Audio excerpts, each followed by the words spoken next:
Alors, panna cotta, aujourd'hui à la fleur d'oranger et aux agrumes, on va mettre un demi-litre de crème, la crème entière, 30% de matière grasse, pas de crème allégée, hein, très mauvais pour la santé. Hop. On va mettre 150 g de sucre et on chauffe le tout. Pendant ce temps-là, pendant que ça chauffe, on va mettre à tremper les feuilles de gélatine. Pour un demi-litre, on va quand même mettre 6 feuilles de gélatine.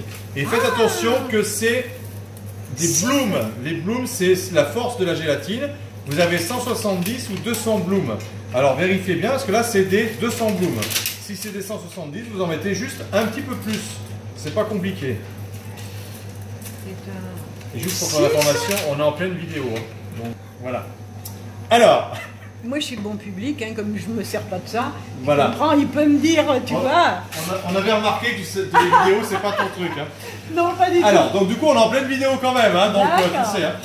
Alors, on chauffe bien, on fait bouillir. On fait, dans l'eau froide, refroidir notre gélatine. 6 feuilles de gélatine en 200 blooms.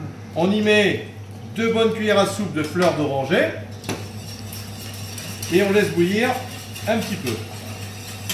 Là-dessus, je prends une orange et je prends le zeste d'une orange, comme ceci. Et une fois qu'on a mis le zeste, on le rajoute dans notre préparation.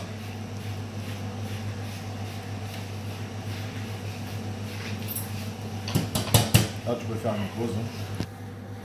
Alors, on a mis le zeste de l'orange, on met une petite gousse de vanille, ça c'est les graines de vanille, parce que la vanille est un exhausteur de goût, ça ressort tous les goûts. Et là, on a notre fleur d'oranger, le sucre, le zeste et la vanille. Et là, vous prenez vos petits ramequins comme ceci, vous remplissez vos petits ramequins. Et la gélatine? Hop, et la gélatine qu'on n'a pas mis. Bah oui. D'où l'importance d'avoir une mégane. Pour une fois, ben bravo, tu feras partie de la secte du coup. Alors, tu prends la gélatine, sinon ça ne prendra pas, et tu la mets bien sûr dans la préparation très chaude. Hein. Oui, il y en a qui suivent, c'est pas comme tout le monde. Moi, je mets l'agar-agar à la place de la L'agar-agar marche aussi très très bien.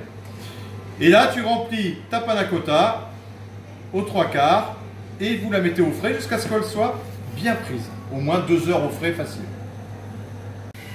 Alors, les zestes d'orange, enfin les zestes d'orange, les suprêmes d'orange pour au-dessus de notre panna cotta. Vous coupez en deux les extrémités. Ensuite, vous taillez au fond comme ceci. Hop.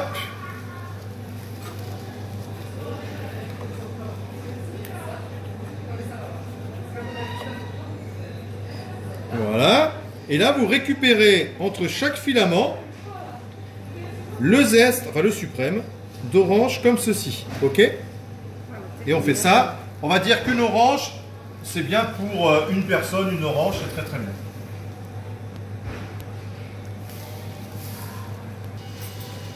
Alors, une fois qu'on a bien récupéré nos suprêmes, j'allais dire de volaille, non mais plutôt d'orange, on met une petite noisette de beurre de 5-3 kg à peu près. Hein. Donc une petite noisette de beurre. Oui, soit 30 grammes, on va être précis. Hein.